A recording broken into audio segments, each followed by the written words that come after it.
नमस्कार दोस्तों, पूजा ज्योतिष कार्यालय यूट्यूब चैनल में आप सभी का बहुत बहुत स्वागत है।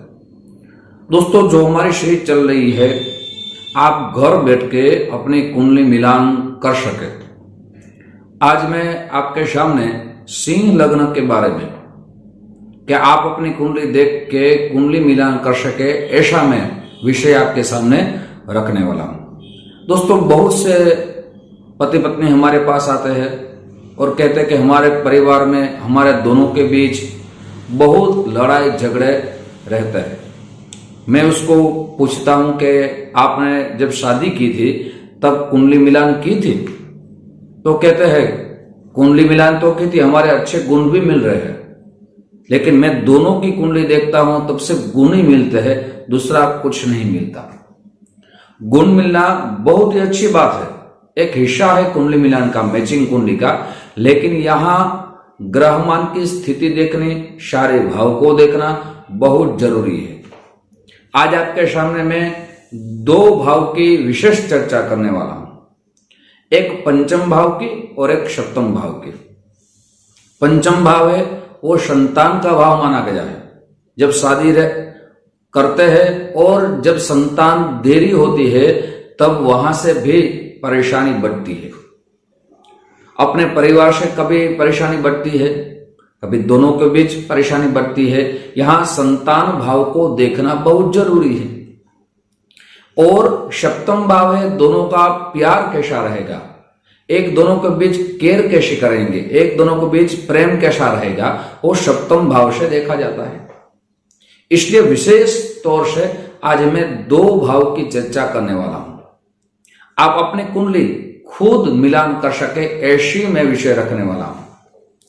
अगर दोस्तों आपकी जन्म कुंडली सिंह लग्न की, माने प्रथम भाव में 5 नंबर लिखा है, सिंह लग्न है, तो आपको पंचम भाव में क्या क्या देखना चाहिए, विशेष बात है।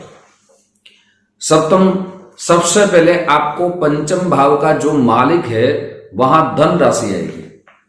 पंचम भाव का जो मालिक है वो गुरु महाराज रहते हैं।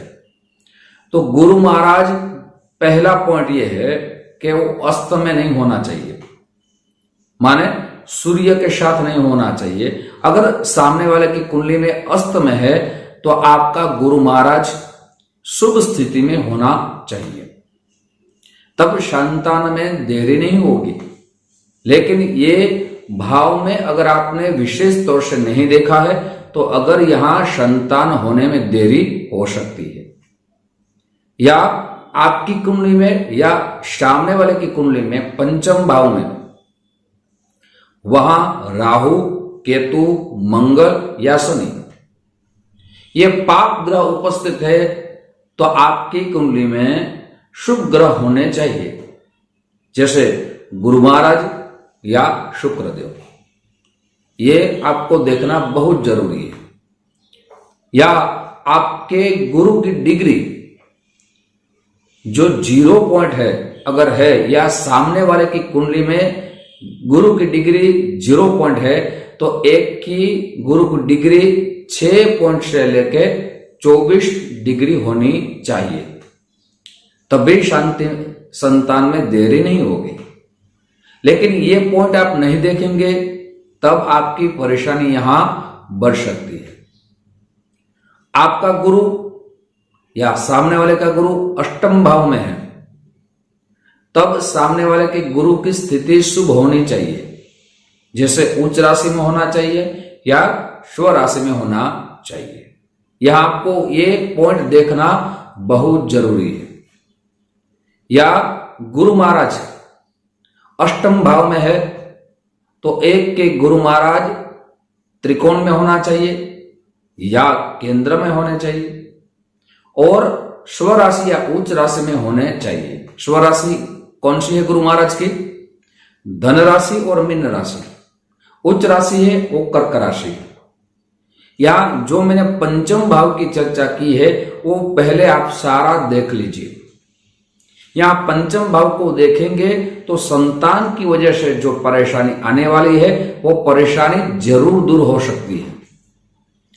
सिर्फ गुण मिलान से कुंडली मिलान नहीं रहता, इसलिए ये भाव को देखना, ये आपके पंचम भाव के जो मालिक है उसको देखना, ये सब देख के हमें आगे बढ़ना चाहिए।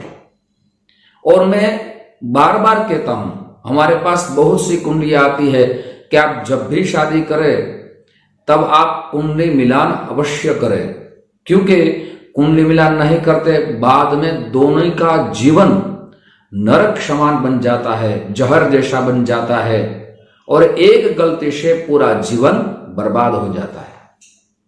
इसलिए कुंडली मिलान आप जरूर करें, फिर आगे बढ़े। दोस्तों, अब मैं जो बात करने वाला हूं वो सप्तम भाव की बात करने वाला हूं। सप्तम भाव को आपको क्या देखना है, अपनी कुंडली में या सामने वाले की कुंडली में। लेकिन उनसे पूर्व हमारी एक छोटी सी गुजारिश है, जो मेरे नए दोस्त मेरा चैनल देख रहे हैं, दोस्तों अगर इस चैनल को आपने सब्सक्राइब नहीं किया एक बार जरूर सब्सक्राइब कर लीजिए। साथ ही वीडियो आपको पसंद आए तो जरूर लाइक का बटन दबाइए। ये वीडियो अपने दोस्तों में ज्यादा से ज्यादा शेयर कीजिए, वो भी घर बैठे कुंडली मिलान कर सके, अपना जीवन स्वर्ग जैसा बना सके। साथ दोस्तों घंटी का बटन जरूर दबाइए, मेरे सारे नए वीडियो की जानकारी सबसे पहले आपको प्राप्त हो। दोस्तों, अब सप्तम भाव की हम बात करने वाले हैं।